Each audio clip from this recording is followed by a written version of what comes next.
Hello everyone, welcome to Learning Twist. हम लोग शुरू करने जा रहे हैं आज क्लास 8 का chapter number 11, force and pressure. Science का चैप्टर है ये, ठीक है।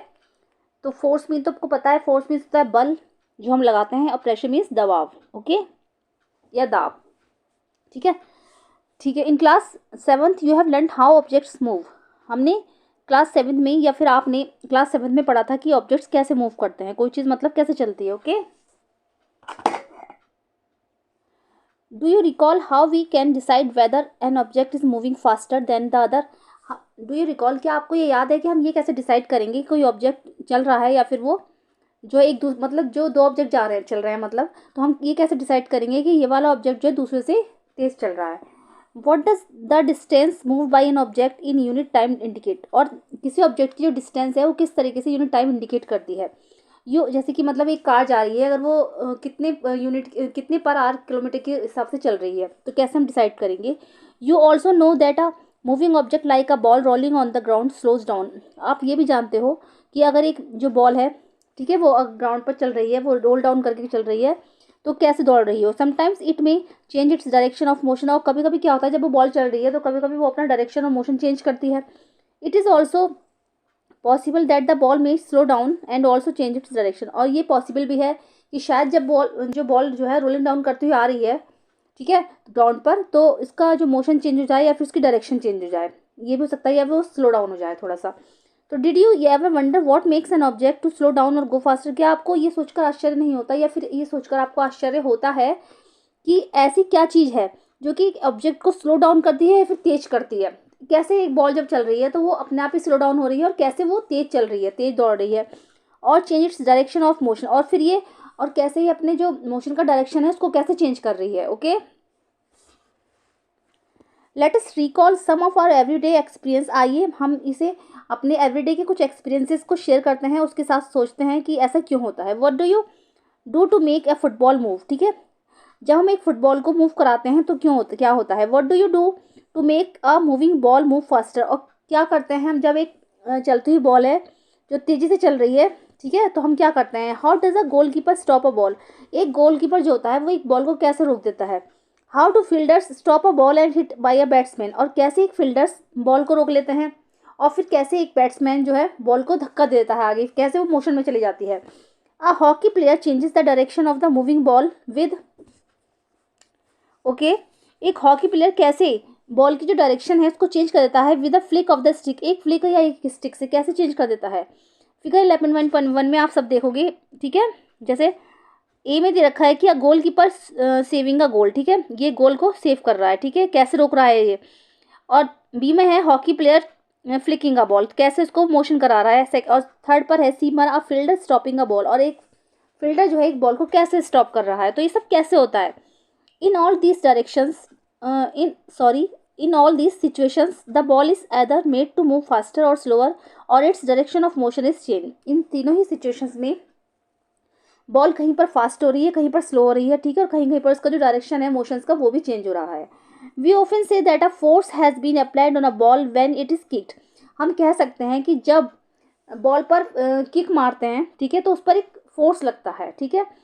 पुश थ्रोन और फ्लिक, या उसको बॉल को पुश करते हैं या उसको फेंकते हैं या फिर उसको फ्लिक से करते हैं, फ्लिक्ड करते हैं, तो उस पर एक जो है फोर्स लगाया जाता है।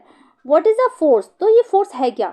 What can do it to do bodies on which it is applied. और ये किस तरीके से बॉडीज से लगता है या फिर ये कैसे अप्लाइड किया जाता है, तो फोर्स है क्या। We shall seek answers to such question in this chapter. हम ऐसे ही कुछ क्वेश्चन के आंसर इस चैप्टर में जानने की कोशिश करेंगे, ओके। चलिए, तो फोर्स के बारे में जान लेते हैं, थोड़ा बहुत तो आपको समझ में आ चुका होगा। चलिए आगे बढ़ते हैं। Force, a push or a pull. Force क्या है, एक पुश है या फिर ये पुल है। पुश मीन्स मतलब हम क्या उसको धक्का देकर लगा रहे हैं या फिर उसको खींच रहे हैं अपनी तरफ, ठीक है। तो actions like picking, opening, shutting, kicking, hitting, lifting, flicking, pushing, pulling are often used to describe certain task. Each of these actions usually results in some kind of changes in the motion of an object, ठीक है।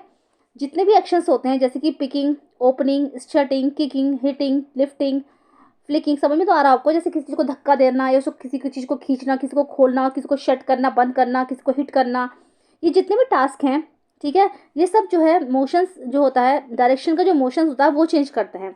Can this terms be replaced with one और मोर items, क्या और इन जो terms जो मैंने बताई हैं ये सारी, इनको आप और भी जो टर्म्स हैं उनके साथ भी रिप्लेस कर सकते हैं? लेट अस फाइंड आउट, आइए हम इसको जानने की कोशिश करते हैं। एक्टिविटी आएगी 11.1। Table 11.1 gives some examples of familiar situations involving motion of objects, you can add more such situations और रिप्लेस दोज गिवन हियर। ठीक है, ये एक टेबल दे रखी है, इसमें सारे एक्शंस के नेम लिख रखे हैं और ये एक्शंस बता रखे हैं। ठीक है, सिचुएशन के अकॉर्डिंग जो एक्शंस हैं तो आपको उसमें फिल करना है कि क्या होता है और क्या नहीं। Try to identify actions involve in each case, और हर एक्शन में आपको ये जानने की कोशिश करना है कि वो पुश है या फिर वो पुल है। And record your observations, one example has been given to help you. Okay, तो फर्स्ट पर लिख रहा है कि moving a book placed on a table. अगर एक बुक रखी है, ठीक है, टेबल पर, हम उसको सरका रहे हैं, तो क्या कर रहे हैं हम उसको, कौन सा एक्शन उसमें हम कर रहे हैं, उसको हम कैसे सरका सकते हैं? उसको हम पुश भी कर सकते हैं, ठीक है, पुल भी, खींच भी सकते हैं, मतलब को लिफ्टिंग या उसको उठा भी सकते हैं। ठीक है, action can be grouped as a push है या पुल है तो दोनों कर सकते हैं इसमें। ठीक है, अब जैसे ओपनिंग और शटिंग अ डोर, अगर हम किसी दरवाजे को बंद कर रहे हैं या खोल रहे हैं तो क्या क्या हो सकता है? तो उसको हम पुश भी कर सकते हैं, उसको पुल भी कर सकते हैं, लेकिन लिफ्ट नहीं कर सकते, उठा तो ना सकते हैं दरवाजे को। ठीक है, तो यहाँ पर आ जाएगा पुश और पुल। तो ऐसे ही मैंने समझा दिया है आपको एक। तो आप इस तरीके से drawing a bucket of water from a well, खींचेंगे तो उसको किस तरीके से, कुएं से अगर हम एक बाल्टी निकाल रहे हैं तो किस तरीके से, आप पुश कर रहे हैं या पुल कर रहे हैं या फिर उसको लिफ्ट कर रहे हैं, ये सब आप अपने आप सोच सोच के लिख लेंगे। टेबल बहुत ईजी है, आप लोग कर लेंगे। ठीक है, कोई डाउट आएगा तो आप कमेंट बॉक्स में कमेंट करके पूछ सकते हैं। ओके, चलिए अब आगे बढ़ते हैं। Do you notice that each of the actions, okay, can be grouped as a pull or a push और बोथ। ठीक है, आप ये देख लीजिए जितने भी एक्शंस हैं नोटिस किए हैं, ठीक है, तो ये पुल और पुश के हैं अधिकतर, या फिर ये दोनों ही हो सकते हैं। Can be infer from this, क्या आप इन दोनों को जो है इनको इन्फर कर सकते हो? That to move an object it has be pushed और पुल, जब हम किसी ऑब्जेक्ट को मूव करा रहे हैं तो वो पुश्ड हो रहा है या फिर वो पुल्ड हो रहा है। Okay, in science a push or a pull on an object is called a force. जब हम किसी ऑब्जेक्ट को पुश कराते हैं या फिर उसको पुल्ड कराते हैं तो जो, ठीक है, तो वही जो है उसको ऑब्जेक्ट का फोर्स कहलाता है। मान लीजिए हमने जैसे किसी चीज़ को हम धक्का दे रहे हैं, ठीक है, बॉल को लगा लीजिए कि अगर हम बॉल को किक मार रहे हैं तो हम बॉल पैर से जो उसके ऊपर फोर्स लगा रहे हैं, ठीक है, यानी कि उसको पुश कर रहे हैं। और अगर सामने वाला व्यक्ति उसको अपनी तरफ रोक रहा है, ठीक है, तो वो भी उसकी तरफ फोर्स लगा रहा है ना पुल का, तो वो भी उसका फोर्स ही हुआ। ठीक है, a push or a pull on an object is called a force. तो ये क्वेश्चन निकल कर आया कि what is a force? A push or a pull on an object is called a force. Okay, ये रहा। Thus we can say that the motion impaired to objects was due to the action of a force। ठीक है, इसीलिए कहा जा सकता है कि किसी ऑब्जेक्ट्स का मोशंस, अगर कोई चीज़ मोशंस में है was due to the, तो उसका वो जो है एक्शन ऑफ फोर्स है। Okay, when does a force come into the play? Let us find out। आइए अब ये फोर्स जो है कैसे आता है इसको हम जानने की कोशिश करते हैं। I learn in class 6 that a magnet attracts a piece of iron towards it. मैंने क्लास 6 में पढ़ा था कि जो एक मैग्नेट होती है वो आयरन के पीस को अट्रैक्ट करती है। Is the attraction also pull? क्या ये अट्रैक्शन भी ये पुल है? What about repulsion between similar poles of two magnets? तो लेकिन आपका रिपल्सन के बारे में क्या ख्याल है जब मैग्नेट्स की जो है सिमिलर पोल्स एक दूसरे के संपर्क में आते हैं? इज इट अ पुल और पुश? क्या ये पुल है या फिर ये पुश है? आइए इसको जानने की कोशिश करते हैं। Forces are due to an interaction. ठीक है, फोर्सेज में इंटरेक्शन जो होता है उसके कारण जो फोर्सेज होता है उसके बारे में है। Forces are due to an interaction. Okay, suppose a man is standing behind a stationary car. Okay, suppose कीजिए कि अगर एक आदमी, ठीक है, एक स्टेशनरी कार के पीछे खड़ा है, ठीक है, will the car move due to his presence? क्या कार उसकी प्रेजेंस से चलने लगेगी? तो नहीं चलेगी। अगर कार ऐसे खड़ी है और उसके पीछे खड़ा है तो ऐसे नहीं चलेगी जब तक वो उसको पुश नहीं करेगा। Suppose the man now begins to push the car. अब सपोज कीजिए कि वो व्यक्ति उस कार को पुश करना शुरू कर देता है। That is the applies a force on, यानी कि वो उस पर एक फोर्स लगाता है।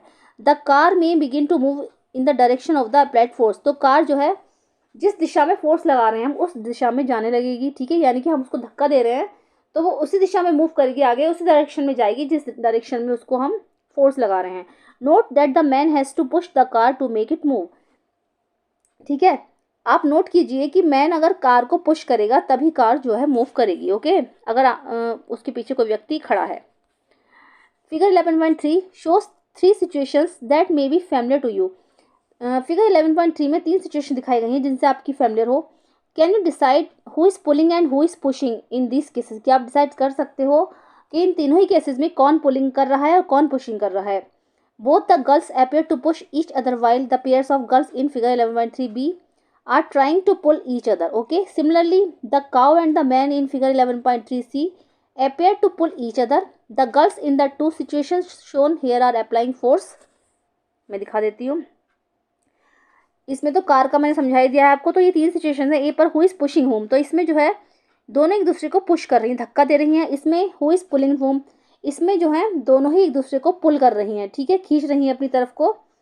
ओके, और हु इज पुलिंग होम, और इसमें गाय अपनी तरफ को खींच रही है और आदमी जो है अपनी तरफ को खींच रहा है, ये भी पुलिंग हो रहा है। ओके, सिर्फ एक ही सिचुएशन में पुशिंग हो रहा है ये वाले में। ओके, ऑन ईच अदर, तो it is also true for the man and cow. From these examples we can infer that at least two objects must interact for a force to come into the play.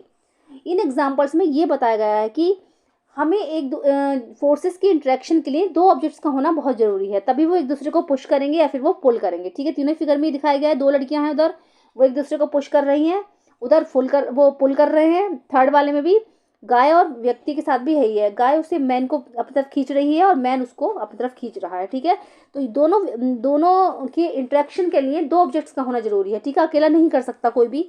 Thus an interaction of one object with another object results in a force between the two objects. Okay, वही बात है कि दोनों को करने के लिए दो ऑब्जेक्ट्स का होना जरूरी है, तभी उनमें दोनों ऑब्जेक्ट्स की फोर्सेस में इंटरेक्शन होगा। ओके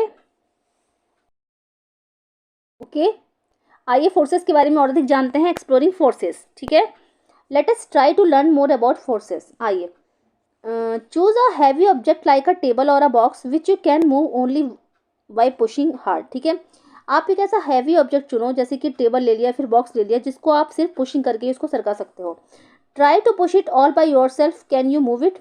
आप इसको अपने आप सरकाने की कोशिश करो, तो क्या आप इसको मूव करा पाओगे। Now ask one of your friends to help you in pushing it in the same direction. ठीक है, अब अगर आपसे नहीं हो रहा है काम, अगर आपने हैवी बॉक्स लिया है, टेबल है, कुछ ले लिया, तो अगर हम उसको पुश करेंगे तो वो हमसे नहीं होगा। ठीक है, हम उस पर क्योंकि फोर्स नहीं लगा पा रहे हैं। लेकिन अगर हमने अपने फ्रेंड से बोला कि वो भी आ जाए और इस तरीके से उसको वो पुश करे, तो हम उसको कर पा रहे हैं, क्योंकि उसमें क्या हुआ है, दोनों के जो फोर्स हैं वो ऐड हो चुके हैं। Is it easier to move to now, can you explain why, क्या आप एक्सप्लेन कर सकते हैं। तो हाँ, क्योंकि उसमें हमारा जो फोर्स था वो काफ़ी नहीं था, तो हमने अपने फ्रेंड को बुलाया, हमने उससे बोला कि तुम भी फोर्स लगाओ, तो जो दोनों का फोर्स था वो ऐड हो गया। Next, push the same object but ask your friend to push it from the opposite side. ठीक है, अब हम सेम ऑब्जेक्ट लेंगे और अपने फ्रेंड से अपोजिट साइड में सरकाने के लिए बोलेंगे। तो डस द ऑब्जेक्ट मूव, तो क्या हम इसको मूव करा पाएंगे, तो नहीं करा पाएंगे, क्योंकि हम इधर से पुश कर रहे हैं और वो उधर से पुश कर रहा है, तो चीज़ वहीं पर रहेगी। Okay, if it does note the direction in which it moves, can you gas which one of you is applying a larger force. क्या आप गैस कर सकते हो कि कौन सा ज़्यादा फोर्स लगा रहा है। तो नहीं लगा पाएंगे, क्योंकि वो सेम डायरेक्शन में चलेगा, वो इधर से लगाएगा और हम उधर से लगाएंगे। ओके, इसीलिए। Have you ever seen a game of tug of war, क्या आपने कभी एक गेम दिखा हुआ टग ऑफ वॉर, जिसमें कि एक रस्सी होती है, तो उसमें कुछ खिलाड़ी इस साइड से खींचते हैं, कुछ इधर की साइड से खींचते हैं, अपोजिट डायरेक्शन में एक दूसरे को खींचते हैं। In this game two teams pull at a rope in opposite direction. इस गेम में दो टीम्स होती हैं जो कि एक रोप को अपोजिट डायरेक्शन में खींचती हैं। Members of both the teams try to pull the rope in their direction, और जो टीम्स के मेंबर्स होते हैं वो रोप को अपनी तरफ खींचने की कोशिश करते हैं सेम डायरेक्शन में। Sometimes the rope similarly does not move, तो इस समय भी ऐसा ही होता है कि जो रस्सी है वो मूव नहीं करती, क्योंकि एक टीम के मेंबर इधर से खींच रहे हैं और दूसरी वाली टीम के मेंबर इधर से खींच रहे हैं। It is not similar to the situation shown in figure 11.3b। Okay, the team that pulls harder, that is applies a larger force, finally wins the game. इसमें क्या होगा, दोनों एक दूसरे को अपोजिट डायरेक्शन में खींचेंगे, लेकिन जो टीम ज़्यादा अपनी तरफ खींच लेगी, ठीक है, तो वही टीम जो होगी लार्जर होगी, और वही टीम लार्जर फोर्स लगा रही होगी, और फाइनली विंस द गेम, और वही टीम जो होगी फाइनली गेम को जीत जाएगी। ओके, दिखाया भी गया है इसमें, ये देखिए, है ना, जो टीम ज़्यादा लगा लेगी वो तरफ खींच लेगी, और वही उसको अप्लाई करेगी लार्जर फोर्स, और वही उसमें जीत जाएगी। ओके, अब आता है कि what do these example suggest about the nature of the force. अब ये सारे ही एग्जाम्पल्स जो हैं फोर्स के किस नेचर के बारे में बताते हैं। Force applied on an object in the same direction add to one another. ठीक है, अगर सेम डायरेक्शन में फोर्स अप्लाई किया जा रहा है तो उसमें दोनों का फोर्स जो है वो ऐड हो जाता है। Now recall what happened when you and your friend push the heavy box in the same direction in activity 11.2। ज़रा याद कीजिए कि एक्टिविटी 11.2 में आपने और आपके फ्रेंड ने जो हैवी बॉक्स को सरकाया था तो वो क्या हुआ था, ठीक है, तो क्योंकि वो सरक गया था वो, क्योंकि उनका जो फोर्स था वो ऐड हो गया था। If the two forces act in the opposite direction in an object, और अगर किसी ऑब्जेक्ट में दो फोर्सेज अपोजिट डायरेक्शन में लग रहे हैं, the net force acting on it is the difference between the two forces, ठीक है। अब इन दोनों की फोर्सेस का जो बीच में जो डिफरेंस है, ठीक है, वही नेट फोर्स कहलाता है। What did you observe in activity 11.2 when both of you were pushing the heavy box from opposite direction? जरा याद कीजिए वो वाली एक्टिविटी जिसमें कि दो दोस्त अपोजिट डायरेक्शन में बॉक्स को हिला रहे थे, तो उसमें क्या लग रहा था, फोर्स में क्या हो रहा था, फोर्स कैसा अप्लाई किया जा रहा था उस पर, ठीक है। Does it mean that the net force on an object is zero if the two forces acting on it opposite direction are equal? इसका मतलब यह है कि दैट द नेट फोर्स, क्योंकि नेट फोर्स जो होता है एक ऑब्जेक्ट का वो जीरो होगा इफ़ द टू फोर्स, अगर जो दो फोर्सेस हैं लगाए जाने वाले वो अपोजिट डायरेक्शन में लग रहे हैं या फिर इक्वल हैं, ठीक है। Recall that in the tug of war when two teams pull equally hard the rope does not move in any direction. आप याद कीजिए वो वाली एक्टिविटी टग ऑफ वॉर जो गेम चल रहा था उसमें दो टीम्स हैं, ठीक है, वो एक जो रस्सी को जो होती है इक्वली अपनी तरफ खींच रही हैं। The rope does not move इन, तो जो रोप है वो किसी भी डायरेक्शन में मूव नहीं कर रही। So we learn that a force could be larger or smaller than the other. तो हम जान सकते हैं कि जो लार्जर और स्मॉलर फोर्स कैसे लग रहा है, कौन लगा रहा है, तो हमें पता कैसे चलेगा। The strength of a force is usually expressed by its magnitude, और फोर्स की जो स्ट्रेंथ है उसको हम यूजुअली जो स्ट्रेंथ है कि कौन लार्जर लगा रहा है कौन स्मॉलर लगा रहा है, तो उसको हम एक मैग्नीट्यूड के द्वारा जान सकते हैं, तो उसको मैग्नीट्यूड बोला जाता है। We have also to specify the direction in which a force acts, और ये हम तभी स्पेसिफाई कर सकते हैं कि जिस दिशा में फोर्स लगाया जा रहा हो। ऑल्सो इफ द डायरेक्शन और the magnitude of the applied force change it is effect also changes, ठीक है। अगर मैग्नीट्यूड हमारा फोर्स का चेंज हो रहा है, ठीक है, उस पर लगा हुआ फोर्स चेंज हो रहा है, तो उस पर इफ द डायरेक्शन, अगर मैग्नीट्यूड की डायरेक्शन चेंज हो रही है लगाने वाले फोर्स की, तो उस पर लगा हुआ जो फोर्स है वो भी चेंज होगा। ओके, चलिए अब आगे बढ़ते हैं कि 11.4 अ force can change the state of motion. एक फोर्स जो होता है वो मोशन के स्टेट को भी चेंज कर देता है, ठीक है। Let us now find out what happens when a force acts of an object. आइए हम जानते हैं कि अगर एक ऑब्जेक्ट पर फोर्स लगाया जाए तो क्या होता है, ठीक है। Take a rubber ball and place it on a level surface such as a table top or a concrete floor. हम एक रबर की बॉल लेंगे और उसको, ठीक है, कंक्रीट फ्लोर पर या इस टेबल टॉप पर रख देंगे। Now gently push the ball along the level surface. अब हम बॉल को लेवल सरफेस से धीरे धीरे पुश करेंगे। Does the ball begin to move, क्या बॉल मूव करना शुरू हो जाएगी? Push the ball again while it in still moving. हम जब तक बॉल को पुश करते रहेंगे जब तक कि वो मूव नहीं करने लगेगी। Is there any change in its speed, क्या आपको इसकी स्पीड पे कोई चेंज दिखता है? Does it increase or decrease, क्या इसकी जो स्पीड है वो डिक्रीज होगी या फिर वो इंक्रीज होगी, ठीक है। इस तरीके के एग्जाम्पल ही कर करके देख लेंगे आप लोग तो समझ में आपको अच्छे तरीके से आ जाएगा। You might recall similar situations, for example इस तरीके की आप सिमिलर सिचुएशन भी ले सकते हो एग्जाम्पल के लिए, जैसे कि while taking a penalty kick in football. हम जब एक, ठीक है, फुटबॉल पर एक किक मारते हैं तो the player applies a force on the ball. तो प्लेयर क्या होता है, वो बॉल पर एक फोर्स अप्लाई करता है। बिफोर बीइंग हिट्स, को हिट करने से पहले the ball was at rest and so its speed was zero. जब हम मारते हैं तो बॉल जो थी किस स्पीड में थी? जीरो था, उसका जो फोर्स लगा था जीरो था, उसकी स्पीड भी जीरो थी, यानी कि वो रेस्ट में थी, ठीक है। The applied force makes the ball moves towards the goal. सब, और जब हमने उस पर फोर्स अप्लाई किया, ठीक है, तो उसने गोल बनाया, बॉल मूव करी गोल की तरफ को। Suppose the goalkeeper dives और jumps up to the save the goal, और सपोज कीजिए गोल कीपर ने उसको जंप करके गोल को सेव कर लिया, तो यानी कि बॉल पहले मोशन में थी, रेस्ट में थी, उसके बाद जब हमने उस पर फोर्स लगाया तो वो मोशन में आगे बढ़ी और फिर उसको स्टॉप करके उसके जो था गोलकीपर उसने उसको रोक लिया, ठीक है, फिर वो रेस्ट में आ गई। तो फोर्स का प्रभाव जो है स्टेट ऑफ मोशन पे बहुत ज़्यादा पड़ता है और स्टेट ऑफ मोशन उसका बदलता रहता है। By his action the goalkeeper tries to apply a force on the moving ball, the force applied by him can stop or deflect the ball. Okay, वही है जो मैं समझा रही हूँ, saving a goal being scored if the goalkeeper succeed in, okay, stopping the ball its speed decrease to zero. तो उसकी जो स्पीड्स है वो डिक्रीज से जीरो हो जाएगी। Okay, These observations suggest that a force applied on an object may changes its speed। तो ये ऑब्जर्वेशन सारी हमें बताती हैं कि अगर हम किसी ऑब्जेक्ट पर फोर्स को अप्लाई करेंगे तो उससे उसकी जो स्पीड है वो भी चेंज होगी। If the force applied on the object is in the direction of its motion, अगर ऑब्जेक्ट पर अप्लाई करने वाला फोर्स जो है, ठीक है, वो उसी सेम डायरेक्शन में है, तो the speed of a object increase, तो ऑब्जेक्ट की जो स्पीड है वो इंक्रीज होगी, बढ़ जाएगी। If the force is applied in the direction opposite to the direction of the motion, और अगर उस पर लगाया जाने वाला फोर्स अपोजिट डायरेक्शन में जा रहा है, तो then it results in a decrease in the speed of the object, तो ये ऑब्जेक्ट की स्पीड जो है डिक्रीज हो जाएगी। मान लीजिए जैसे फुटबॉल का उदाहरण लेकर समझा देते हैं कि फुटबॉल को जब किक मारी जाएगी तो वो रेस्ट में है, ठीक है, तो यानी कि उसकी स्पीड बिल्कुल ज़ीरो है इस टाइम। जब हमने उस पर फोर्स लगाया तो उसकी स्पीड बढ़ गई, यानी वो इंक्रीज़ हो गई, और उधर से जाके उसको गोलकीपर ने उसको रोक लिया, स्टॉप कर लिया, तो जो उसकी स्पीड थी वो डिक्रीज़ हो गई उसको, क्योंकि अपोजिट डायरेक्शन में फोर्स लगा, उधर से इधर से हमने आगे बढ़ाया, उधर से अपोजिट डायरेक्शन में फोर्स लगा, तो उसकी स्पीड डिक्रीज़ हो गई, ठीक है, यानी कि कम हो गई। ओके, तो इसका जो प्रभाव पड़ता है स्पीड पर, ठीक है, फोर्स का प्रभाव जो है स्पीड पर पड़ता है, ये मोशन इसका चेंज होता रहता है। ओके, चलिए अब आगे बढ़ते हैं।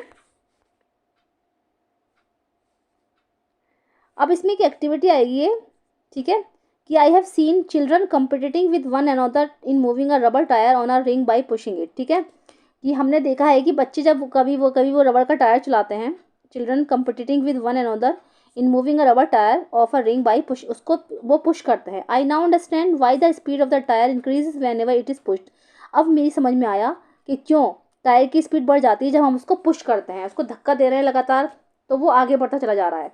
तो अब मैं समझा कि वो किस तरीके से आगे बढ़ जाता है। To move a tyre faster it has to be pushed repeatedly, अगर उसको लगातार पुश किया जाए तो टायर और ज़्यादा फास्ट हो जाएगा, क्योंकि उसकी स्पीड बढ़ जाएगी। ओके,